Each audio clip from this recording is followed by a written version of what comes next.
Hello, writers. Welcome to Week 9 Writers Toolshed, and we're going to learn some new words today. Week 9 example story. The Viking burial was magnificent. 5 villages gathered on the edge of the lake to pay their respects. The longboat was being readied to receive the body, which came carried by 6 famous warriors. It was wrapped in a great piece of white fabric, intricately embroidered with scenes of battles and feasts, fighting and frolicking side by side on the dead king's shroud. They launched the boat. Trumpets blew and harps played, while the archers shot burning arrows to light the body on fire. Even the strongest fighters watching had to wink back their tears because the king was well loved by all his people. The boat burned, a torch on the water, until nothing was left but cinders. First word is fabric, which is a noun. It's a general term for cloth.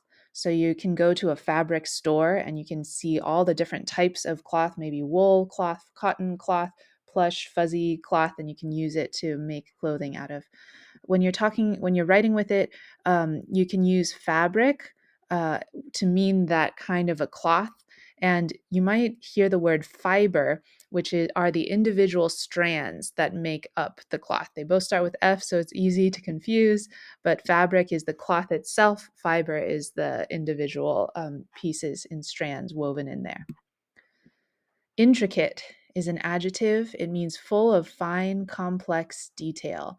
You can see this cut piece of paper has intricate cuttings into it, an intricate design, because there's so many different lines and so many shapes that are very complex, complicated. It's not simple, and it's very beautiful. Last week we learned the word elaborate, which is rich and varied detail. And we saw that door that was carved with elaborate carvings. Elaborate and intricate are a little bit different in feel. So they both have a lot of detail, but intricate implies something that's smaller, that's more complex, like a fine detail. And then elaborate implies bigger, that it's kind of like much upon much upon much of all of the different things that you have. Next one is frolic, which is a verb. It means to play around in a happy, carefree way. This deer is frolicking through the meadow. It's kicking its legs, it's leaping, it's running back and forth. And so it's very happy to be there. When you're writing with it, if you say frolic versus play, the main difference here is in the usage. If you say play, there's often the sense of like you're going to play something. You could say let's go play, and that's totally a fine sentence, but you're going to play something once you actually go and do it. But frolic doesn't take a something after it. Like you don't frolic a game, you don't frolic a sport.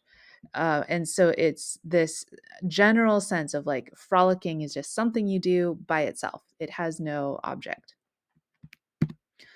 Wink is a verb to close your eyes or one eye briefly. You can see the winky emoji where you're winking at someone to say, "Oh, this is just a joke." When you're writing with it, wink versus blink. Blink is the 2 eyes both closing, and wink is the 1 eye closing. And so when you're winking, it's often that you're trying to communicate something. So like you're saying like, "Oh, this is just a joke." But if you're blinking, then you're not trying to communicate anything. In the example story, the fighters were trying to wink back tears instead of blink back tears because they were trying to hide the fact that they were crying at all. So they were winking them back where only one eye at a time, not trying to show anybody that there were anything weird or crying going on.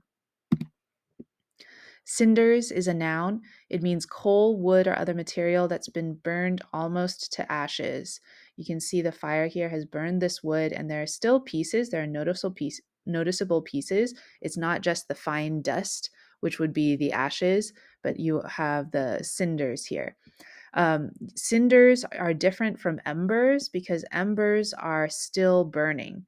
And so the still burning part in this picture would be the embers. And it's the other parts that are not burning anymore that are the cinders.